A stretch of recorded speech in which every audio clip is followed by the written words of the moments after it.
what we want to make clear from the very beginning is we're simply representing the teaching of Jesus Christ because we're following this absolute truth. So which team do you belong to? We belong to the truth team. I am trying to accept and follow the teachings of Lord Jesus Christ. Does that mean I belong to some particular church, etc.? No, it doesn't mean that. Jesus wasn't a Christian. He said, no, I'm the servant of my Father going about my Father's work. We're all servant of the Supreme Lord. There's where the harmony lies. And if you go away from that, then you're going to have division by default.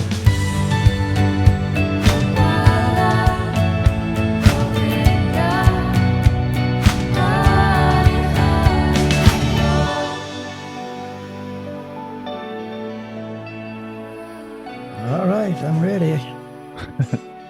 Because I just took an online Christian quiz on the Bible. You did? I got 44 right out of 60. Oh. And the comment was you know more than most people. Oh. Okay. And the ones that I missed basically are on the Old Testament. There's a lot of we didn't study much in the Old Testament. Yeah. In the Christian in the church I was in. It was all basically New Testament. So the Old Testament details I wasn't very good at. No. Does the Old Testament contain stories as well, or is it just details? I can't even. We also didn't study, so I don't really know what's. Yeah, it does contain some stories, and some of them I knew, the prominent ones, but some it was all, many times it was like between two. I know it's either this one or this one, and I guess this one, but it would be the other one. Oh. I was close, but not close enough. Well, that's probably a higher score than I would have as well. Yeah. Not that well. You know, it was interesting. I might do it again because maybe it'd be different questions. I don't know. Yeah. We'll read up on the stories. So I was just thinking, so this will be, I'm not sure how we will present this but it looks like this is gonna be a new season that, whoever's listening is tuning into, and the first, we said that we'll kind of gradually take people through the essence of the Christian teachings to help to understand that from a different light, and from the light of the wisdom of meditation that you've studied for many, many years and taught. And first of all, it seems to me like a good place to start would be like, why are we even talking about this? Like, who are we to talk about this? Or what is a Christian? And then what's this all about? So that's what I was thinking. That's a good lead-in question. What is a Christian? Yeah. Right. Because I don't know the percent, but quite a large percentage of the world population consider themselves Christians, especially in the West. Yeah. But is it a kind of Christian? I'm a Christian because I was born in a Christian country, and therefore by default I'm a Christian. Like now I'm in, a Muslim country, and everybody here says they're a Muslim because they were born in this country. I was just hearing about this girl. She was telling one of our friends here that, she didn't want to eat meat any longer. She wanted to stop eating meat. Yeah. And so her mother said, no, you're a Muslim. You must eat meat. Oh. But what does this term Christian mean? I'm a Christian. And really it means I'm born in this country, or my mom and dad were, or if I'm anything, that's what I am. But the next question, well, do you follow this philosophy?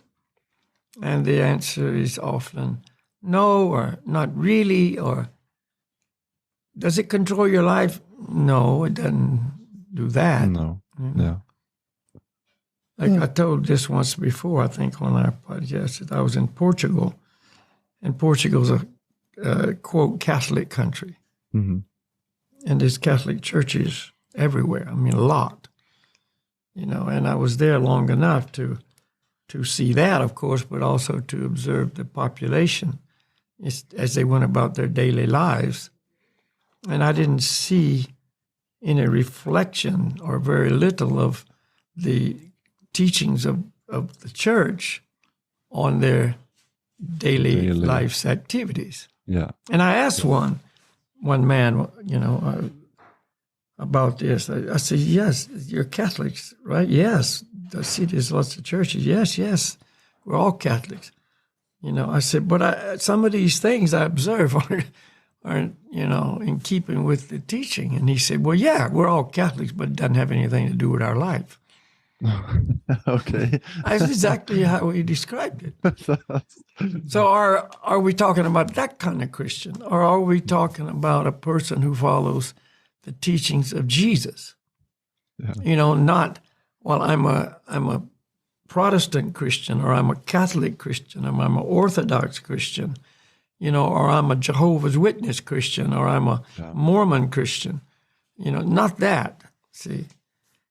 But a real Christian, by definition, is one who follows the teachings of Jesus. Yeah.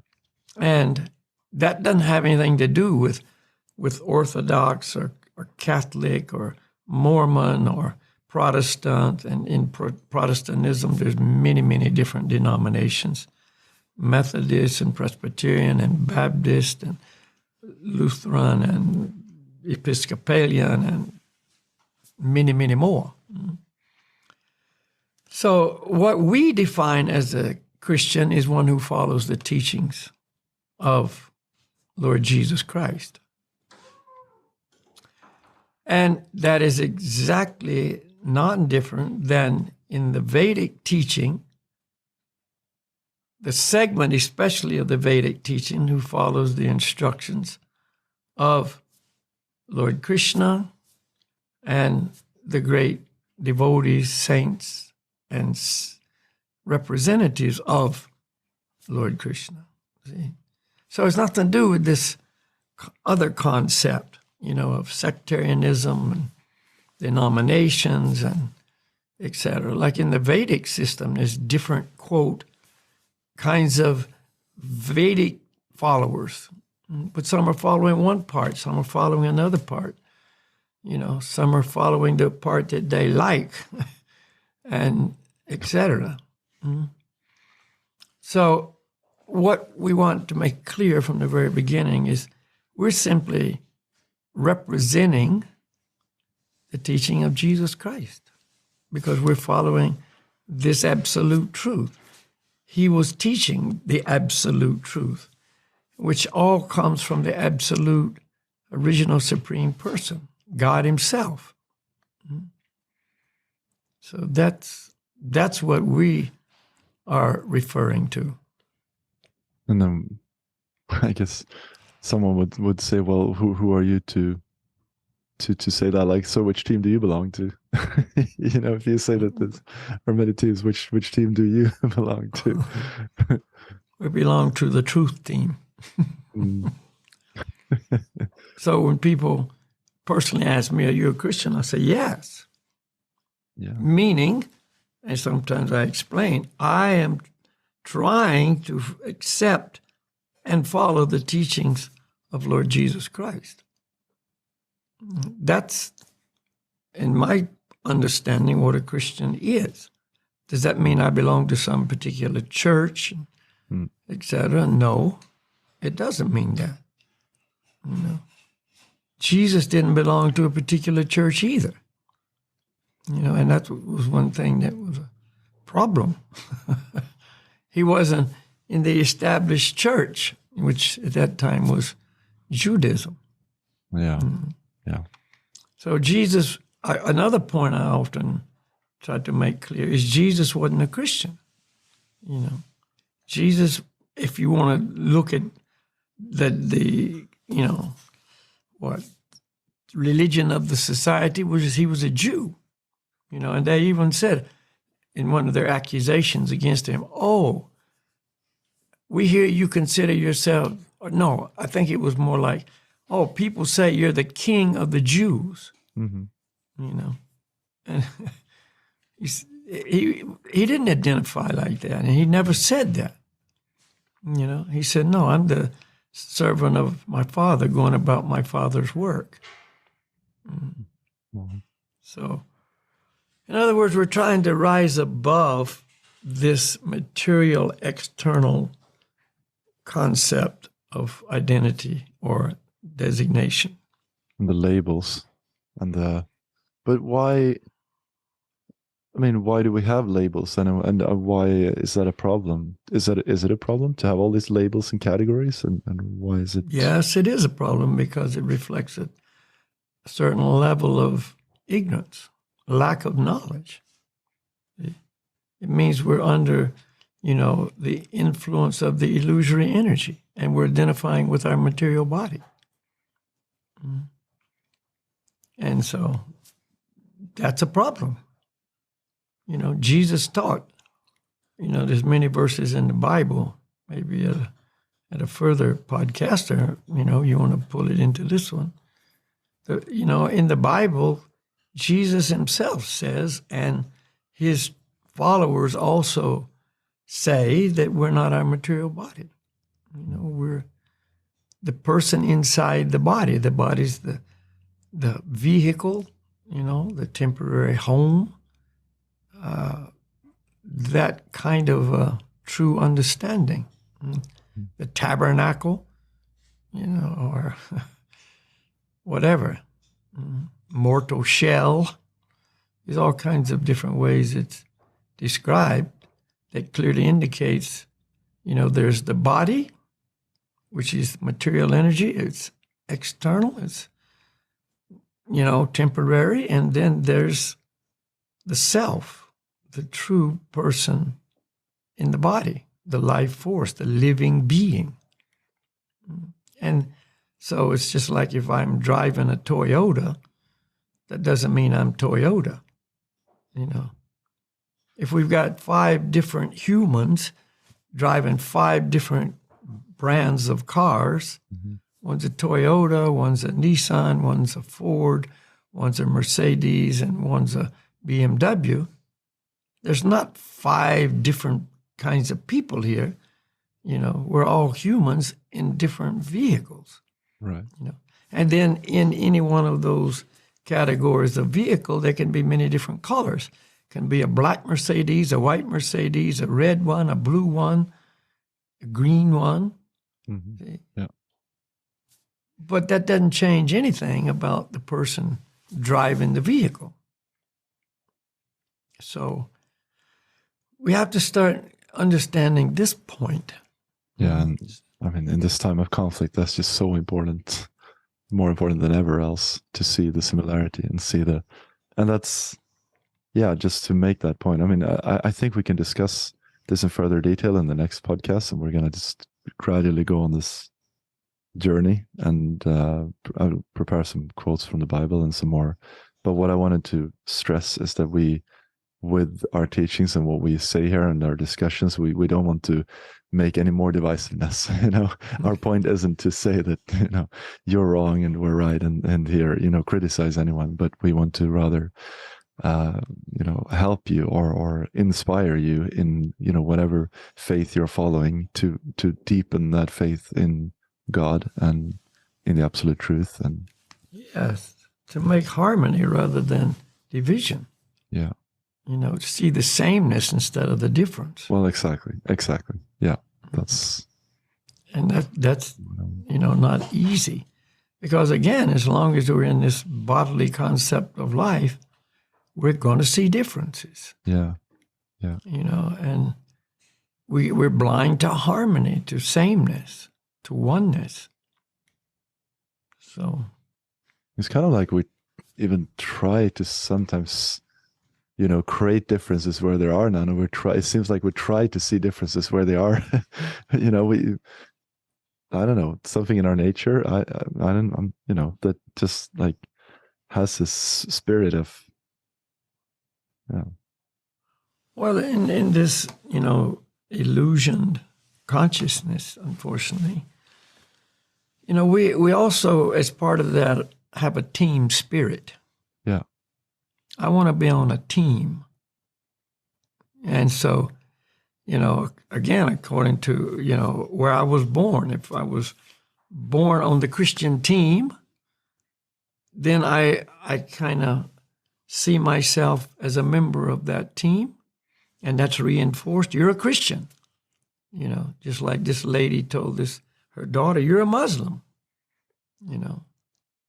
We're all Christians. We're all Muslims. We're all Hindus. We're all Buddhists. And so it gets reinforced.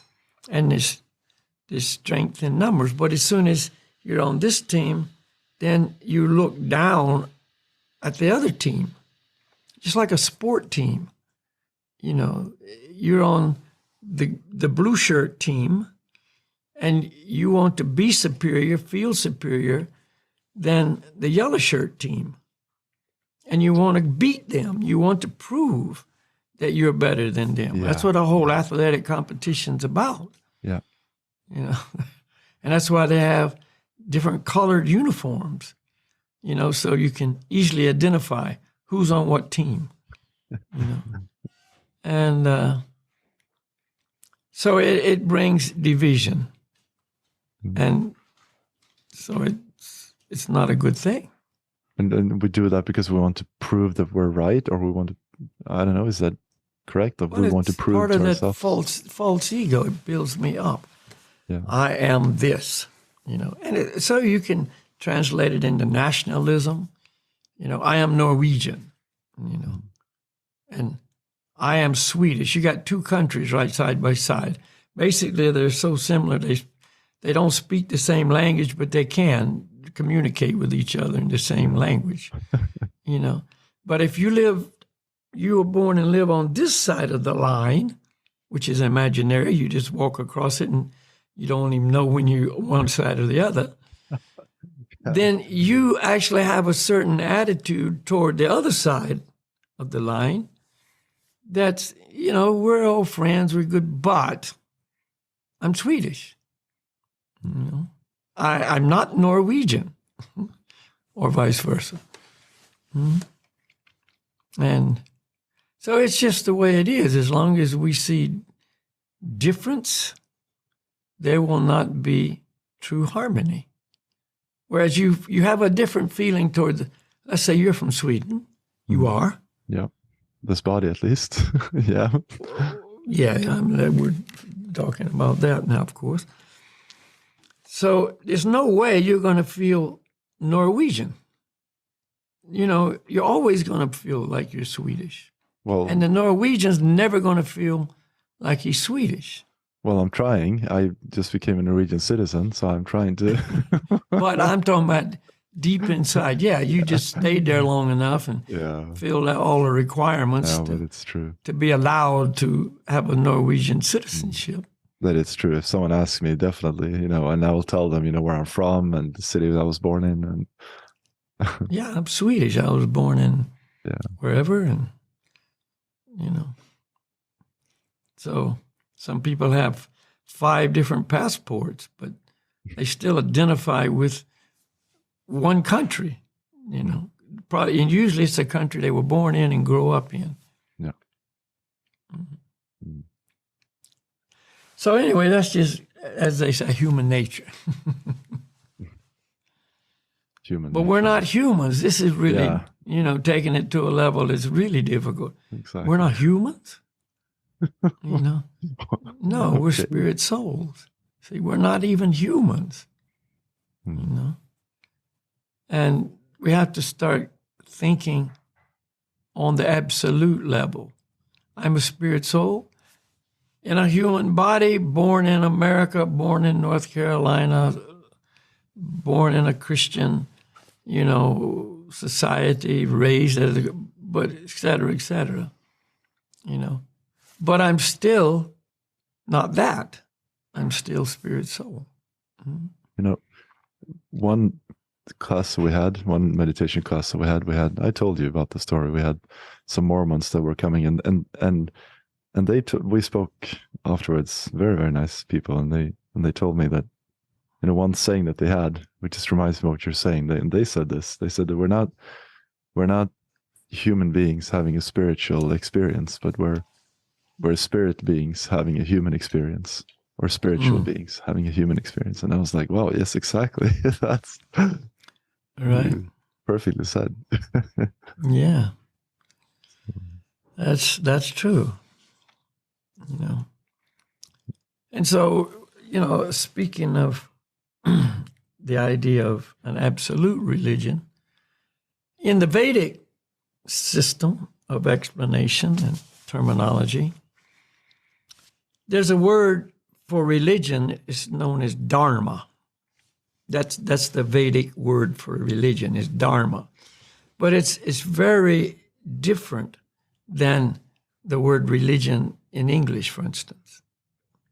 There's no English equivalent for dharma.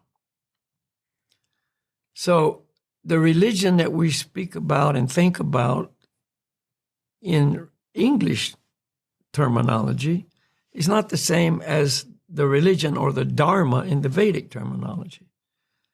And so the religion of, the English idea is, what we just said, sectarian denominations and faiths and so on. But the Vedas, being on an absolute platform, define religion dharma, and dharma means occupational duty. So and it's called Sanatan Dharma. Sanatan means eternal, dharma meaning occupational duty. So the eternal occupational duty of the soul is coming to know, love, and serve God. That's across the board for every living entity. So that's the eternal dharma, or the eternal religion of the soul. Mm-hmm. So it has nothing to do with all of this temporary identity. See, just the two things we can try to present about the difference between an eternal religion and a temporary religion is, in a temporary religion, you can change it. You can change it innumerable times at your discretion. You can make a choice, and there you are. So, all right, say you were born in a Christian family, say you identified as a Christian. But later on, you heard another teaching, or you were under an influence of another, group of people. And so you decide, okay, I'm not going to be a Christian anymore.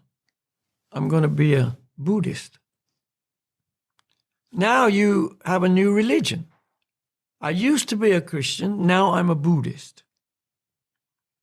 I moved to Tibet, or I moved to Nepal, or I moved to, one of the Asian Buddhist countries, and now I'm a Buddhist. See, I lived in Thailand a long time. I really liked the weather, and, I used to be a Christian, but now I'm a Buddhist. But then you move to India, and now you around that influence, and you read some Indian scriptures, and so on, meaning Hindu. See, the scriptures basically follow there. And so, this makes more sense to me. I'm a Hindu. See, so you're just changing it according to your whim, or how you feel, or what you see as superior, or what feels more comfortable. So anyway, the point is you can change this kind of religion. The Hindu today becomes the Buddhist, tomorrow becomes the Christian, next week or whatever. Well, and then the point being that it's not something like you're not saying there's something wrong in it. I mean, it's just the reality of things. Like we can do that. Well, it's nothing wrong with it, but then again, it's a lack of true understanding. Mm-hmm. See, we're still identifying with a temporary designation. Mm-hmm. Yeah. Yeah. Whereas if you are understanding your eternal religion, you can't change that. The spirit soul is eternally the servant of the supreme soul. Whether we accept that, don't accept that, act in that capacity or not, the atheist is still an eternal servant of the Lord. He denies that. He does everything he can to refute that, but it's still true. That's who he eternally is. And the whole concept of religion by true teachers is to bring one back to understanding I'm the eternal servant of the supreme soul. And then start acting on that. So that's what, the dear Lord Jesus Christ taught. You're the servant of the Lord. See, you're the servant of your Father. Your Father is the supreme Lord. Your Father is in heaven. I'm the servant of the supreme Father. Your supreme Father, the supreme Father. There's only one. So that's all of our positions. We're all servant of the supreme Lord. Mm-hmm. There's where the harmony lies. And if you go away from that, then you're going to have division by default. So is it correct to say that the religions as we see them are, at best practical institutions by which, you can follow a certain path to discover your real religion, which is a loving service of God? I mean, I guess at best, and at worst, they're tools by which we make conflict and we make wars, and we, use this to sow conflict in society. Well, yeah, and between us. If you're following a process, it makes you become more and more aware of who you really are. Mm-hmm. But not only you, see, but it has to include other people, who they really are too. See, well, I'm really a Christian, and therefore I'm a servant of God. But all those non-Christians aren't. Well, that's missing it completely. Yeah. There was one of the popes, recent popes, and he was known to try to bring harmony between religions, like kind of make it so there's no conflict going on, and not looking down at other religions and so on. So that was good. He was actively trying to promote that harmony among spiritual seekers. Mm-hmm. But at the same time, one time he says, yes, the Hindus are good, the Muslims are good, et cetera, but unless you're a Catholic, you'll never make it. You guys are okay, but if you really want to make it, you really want to go home and be successful, then you got to be a Catholic. Because they're the only ones who really make it home. Is it hypocrisy, or I mean? Well, I don't know. It's just how he still was hanging on to that. Yeah. See, we don't want to fight with each other, but we're the real guys. Yeah, exactly. I mean, that's what I mean. Yeah. So until you realize that and become one of us, then you're not going to make it. But yeah, is that a symptom of the fear and the people in charge of these churches, that they don't trust that God will lead the individual soul to wherever he should be, or what's? Well, yeah, that's certainly included. Yeah. We have to convert you. Yeah, we have to take care of it because we are in the position to convert you to us. Mm. Which is going against that teaching, you see. Jesus didn't try to convert anybody. He was just speaking the truth. And he was not speaking to any one particular group. He was speaking to anybody who would listen. And it just so happened at that time and place that the people who listened and were the most hungry for his message were poor people, And they had never really been, taken in as equal. They're always lowly, downtrodden. Socially they were inferior. Financially they were inferior. Education-wise they were inferior. They weren't on that upper echelon of society. So they just kind of been neglected or herded around or thrown a few bits and pieces, But the real guys were, the priest and the hierarchy and those in their, level of society, whatever. So when Jesus came, he didn't have a church. He didn't have anything. He didn't have a lot of money. He didn't have any prestige. He wasn't riding around on, great, wonderful horses or pulled by chariots, riding in chariots. He was walking, and he just had some sandals and some simple clothes and, no anything. No money, no house, no church, no. That's why he always, I don't know always, but often, he was seen speaking outside. People gathered out in nature somewhere, or down by the sea, and no big tabernacles with fancy anything, and he just delivered the message.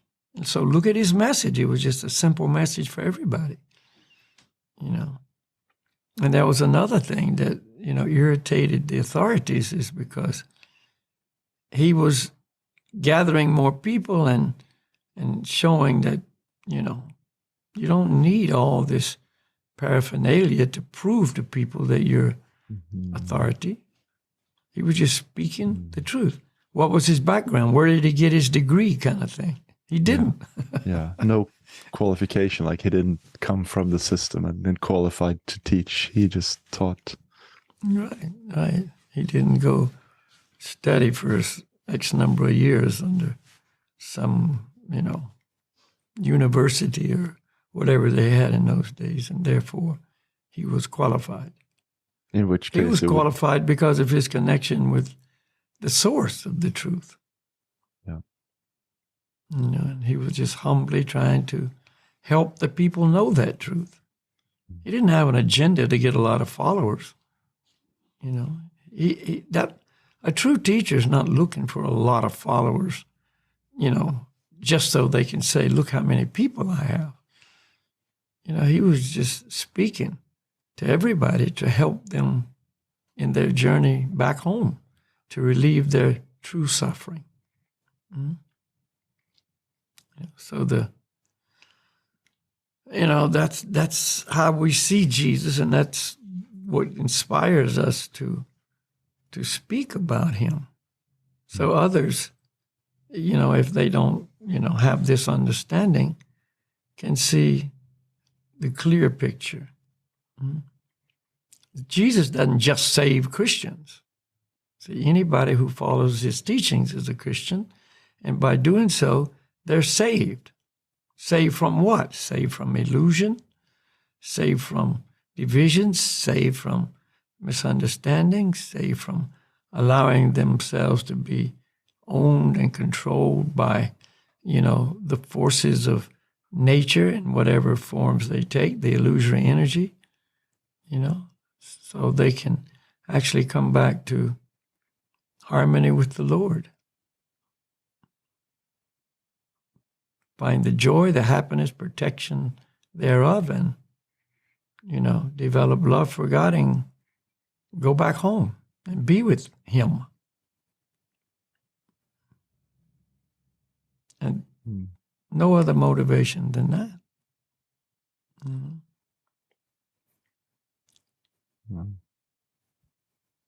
But just one point that I was thinking about could be, important to make and interesting to make. It's just that I could see how, and I think maybe people could agree that, okay, so there's one God, it's just different names and different religions, but so you can see unity in this way. But, as I understand the Christian point of view, like that, someone who's traditionally Christian would be perhaps a bit skeptical towards people who come from a yoga or meditation background, because in most cases, those people would be of the belief, the misunderstanding that somehow we are God, or somehow we can become God, or we can uncover our true nature as being everything and being God. And so, if you, so then, are all spiritual paths the same, or is it just that all spiritual paths that accept the existence of a supreme person are the same? And how to see that, like how to.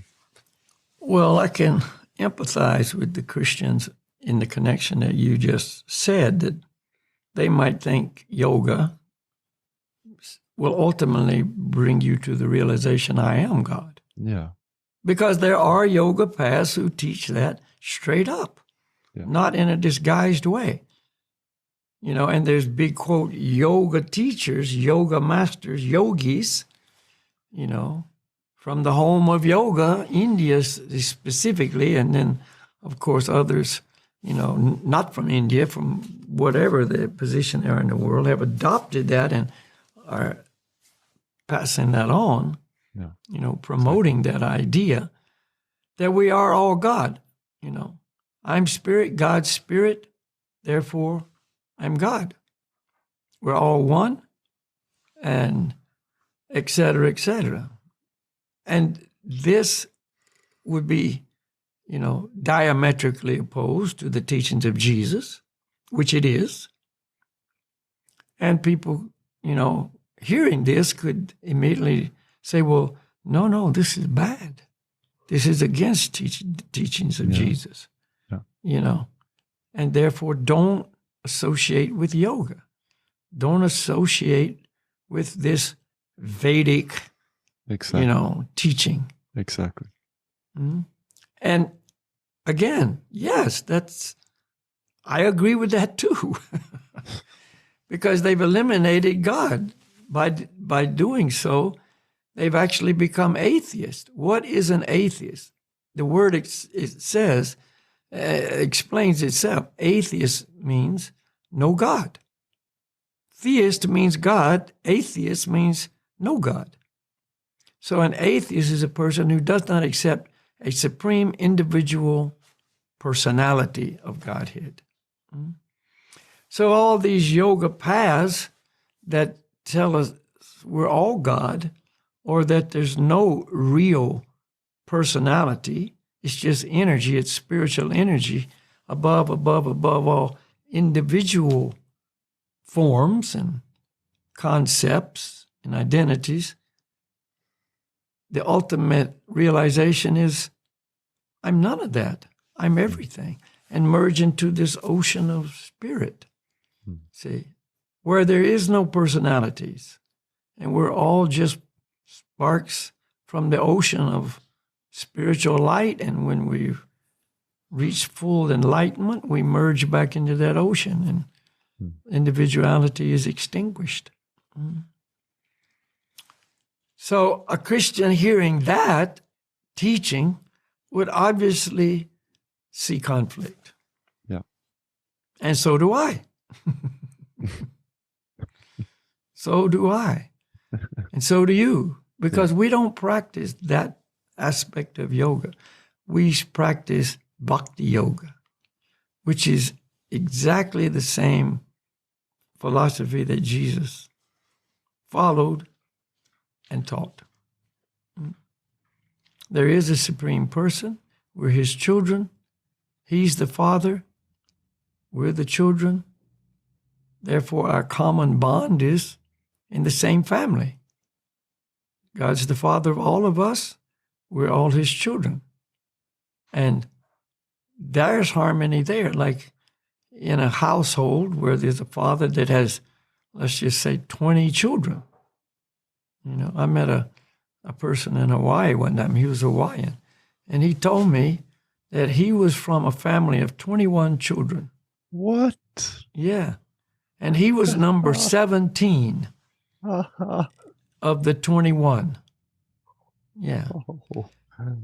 But all 21 knew they were brothers and sisters and children of the father and the mother. So, you know, take that on a scale of all of us, Yeah.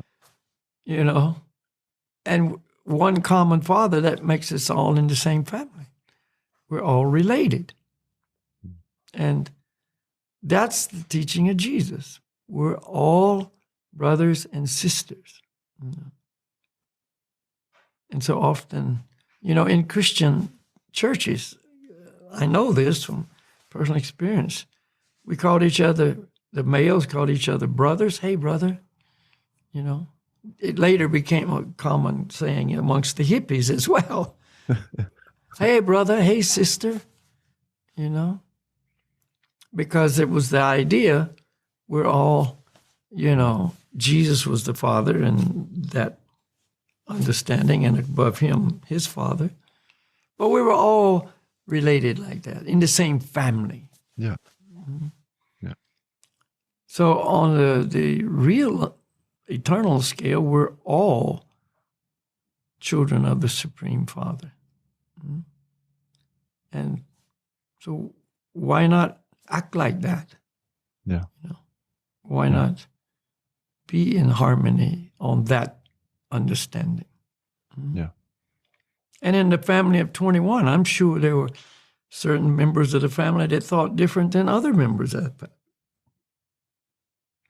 But they were still all family, you know. You know, what did Sly and the Family Stones say? We are family, my brothers and my sisters and me. I remember that song. We are family. Yeah, my brothers and my sisters and me. So you just take that on, and it's right. It's true. And no father likes to see his children fighting among themselves. No, exactly. You know? So when God looks down and Jesus looks at us and sees all us fighting amongst ourselves, they're not happy with that. You know, that's not pleasing to them.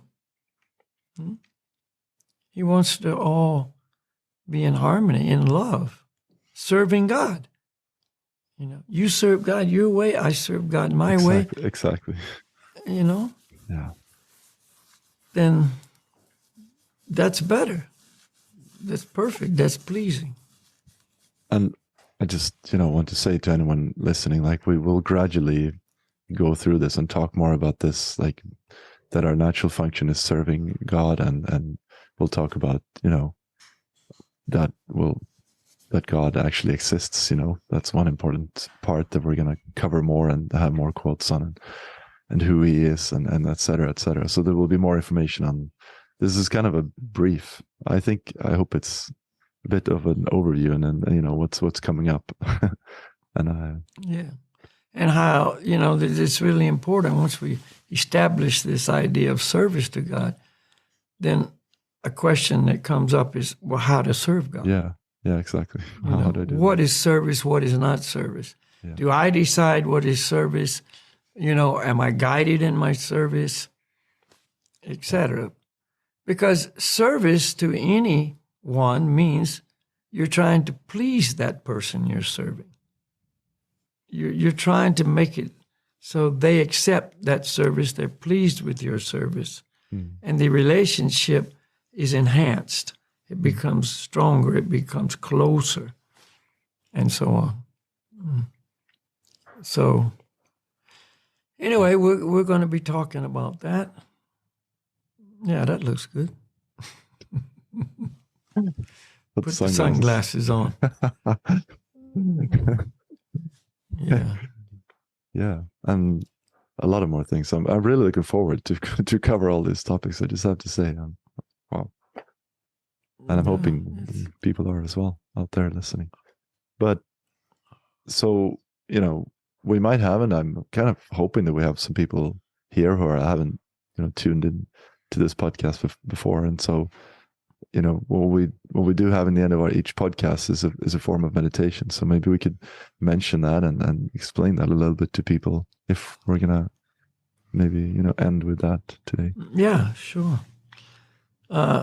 Meditation, is a often heard word. People throw it around, all over the place. Yeah. And they just usually, mean what they think about or what they concentrate on. I'm meditating on, whatever it is, what I like to do, what brings me happiness, or even bad things. People, meditate on, something that caused them pain or suffering. I mean, that's what I'm meditating on the person who just, hurt me, or I'm meditating on, something dark or something light. It could be either way, Usually it's one of those two that polarizes us. The thing that's in the middle, this come see, come saw, we don't usually meditate on that. It's not good, it's not bad, who cares, It's the things that really, make us happy or we're attracted to it, or it's the things that are on the other side that hurt us, that we don't like, that we hate. So it's just love-hate relationship that we meditate on. Yeah. Yeah. But according to the Vedas, again, because, they really go into a lot of detail on everything, they describe two categories: concentration and meditation. Concentration means I'm focusing on something, and it could be an incident, it could be a person, it could be a candle flame, it could be a sunrise, it could be, a bird singing in the tree, whatever, In other words, I'm concentrating on that. I'm bringing my focus to that. That's kind of this idea of mindfulness too, which is so popular now. Yeah. Trying to achieve the ability to really concentrate on the now, or whatever. So that's concentration. And that concentration only evolves into meditation when God is the object of concentration. When I'm concentrating on God, that, according to this Vedic definition, now is meditation. So that's what we refer to when we talk about meditation. And so in our bhakti yoga process, the technique of meditation that we often employ is with sound, transcendental sound, spiritual sound. So the spiritual sound has spiritual power or spiritual potency. It's not material sound. It does not have a material origin. I mean, material sound can be beautiful. Yesterday we were hiking in the mountains and it's just showing symptoms of spring. Now, yesterday it was like a spring day. Oh. And early morning, it was still dark, but there was this bird singing so beautifully. And all winter, you don't hear birds here. They just don't come out. I don't know where they are. If they do, they don't sing, except for the crows. Those guys sing all year round. But this bird was just sounded so happy and is singing so beautifully, So you could say, oh, I was meditating on that bird singing, see. But it'd be concentrating on it. So material sound can be beautiful. This is my point. Or it can be very ugly, like, a bomb exploding, or a person screaming in pain. I mean, there's no happiness there for anybody. But anyway, material sound has power, but it's limited. It's not spiritual power. It's limited to affecting us in a material way, mainly the body and the mind. Yeah. Whereas spiritual sound, transcendental sound, has another source, the spiritual world. It's a spiritual sound from the spiritual world descending into this material world. And it has spiritual power, spiritual potency now. And so the sound that we meditate on is, in our mantra chanting, is one or more of the Lord's names. See, the names of God describe the qualities of God, the characteristics, the activities, the pastimes, etc. So he has many different names, describing these different categories. And all of those names are spiritually potent because they're no different than God. So therefore, if we come in contact with and focus on the names of God, then we will be purified by those names, and that will also be categorized as meditation. And this extends to the pure representatives of God, the lovers of God, because of their connection, their pure connection with the Lord, then their name is pure also. Oh, So the name of Jesus, like Jesus, yeah, also has spiritual purity, spiritual potency. And so anyway, that's what we are doing at the end of our programs, is chanting, 1, 2, or more of God's names and focusing on those names. That's what our meditation entails. Listen to that sound, put the mind on that sound, meditate on that sound. And that's fulfilling this definition of true meditation. So we're concentrating on the names of God, which are non-different than God, which constitutes meditation. So which is kind of like a prayer, you could say, right? It is, yeah, it's a prayer. I mean, we could go on a whole nother podcast. Yeah. We better not take it into too many other categories, or, We'll have a whole maybe segment on that, or part of a segment. Yeah. Where we can, kind of present a fuller picture. On the idea of prayer and meditation. And yeah. Mm-hmm. So write that down somewhere. Yeah, exactly. That's what I was going to do. In other words, what is prayer? We could kind of, look at that question. What is prayer?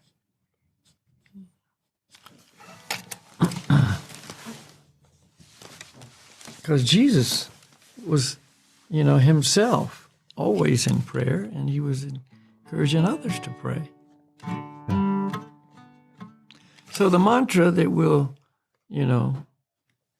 meditate on now is the mantra Gauranga Haribo. And let's do so.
Haribol.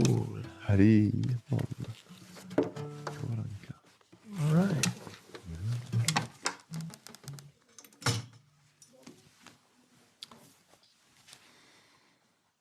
Yeah, very nice. Thank you, Valkia. Yeah, so we will continue next time. Yeah, we will. Ruben will find some very good quotes from the Bible, and we'll compare them with some quotes from the Vedic scripture, and see there's no difference here. It's the same thing, same message. Same absolute truth. Yeah. Same truth. Right. No contradiction. Look for the harmony, not the contradiction. That's true. That's true. Okay. Thank you all for listening in. And then please follow us and send your comments and thoughts to us. Yeah. And maybe we can bring it up in our upcoming episodes. So yeah, we can do that. Okay, Ruben, thank you. I have to run. Namaste. Yep. Haribol. thank you. Okay. Namaste.